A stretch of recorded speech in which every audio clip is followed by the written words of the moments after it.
रंग भरी एकादशी, जिसे आंवले की भी एकादशी कहा जाता है, यह 27 फरवरी दिन शुक्रवार को पड़ रही है। यह एकादशी हिंदू धर्म में विशेष महत्व रखती है। यह एकमात्र ऐसी एकादशी है जिसका संबंध भगवान विष्णु के साथ साथ भगवान शिव और माता पार्वती से भी है।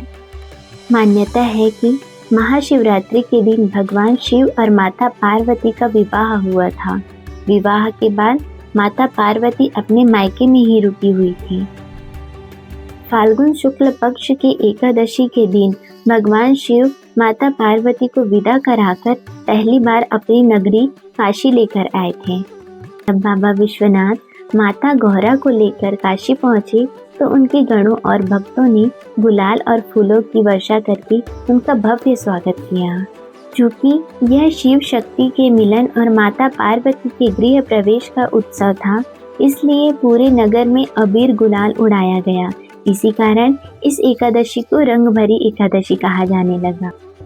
यही कारण है कि आज भी वाराणसी काशी में इस दिन बाबा विश्वनाथ का विशेष श्रृंगार होता है और भक्त उनके साथ होली खेलते हैं। शास्त्रों में इस एकादशी को आंवले की एकादशी भी कहा गया है, जिसकी कथा भगवान विष्णु और आंवले के वृक्ष से जुड़ी हुई है। जब ब्रह्मा जी ने सृष्टि की रचना की, तब उनके मन में स्वयं को जानने की जिज्ञासा हुई। उन्होंने भगवान विष्णु की घोर तपस्या की। ब्रह्मा जी की तपस्या से प्रसन्न होकर भगवान विष्णु प्रकट हुए। भगवान विष्णु को साक्षात देख ब्रह्मा जी भावुक हो गए और उनकी आंखों से प्रेमाश्रु बहने लगे। मान्यता है कि ब्रह्मा जी के वे आंसू भगवान विष्णु के चरणों पर गिरे और उन्हीं आंसुओं से आंवले के वृक्ष की उत्पत्ति हुई। भगवान विष्णु ने कहा, हे ब्रह्मा, चूंकि यह वृक्ष आपके आंसुओं से उत्पन्न हुआ है, इसलिए यह मुझे अत्यंत प्रिय होगा। जो भी भक्त फाल्गुन शुक्ल एकादशी को इस वृक्ष के नीचे मेरी पूजा करेगा और उसे समस्त पापों से मुक्ति और मोक्ष की प्राप्ति होगी। इस दिन भक्त भगवान विष्णु और शिव दोनों की ही कृपा प्राप्त करते हैं।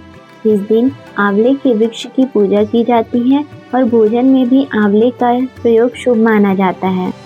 यह व्रत रखने से व्यक्ति के जीवन के सभी कष्ट दूर हो जाते हैं और उसे अंत में वैकुंठ धाम की प्राप्ति होती है।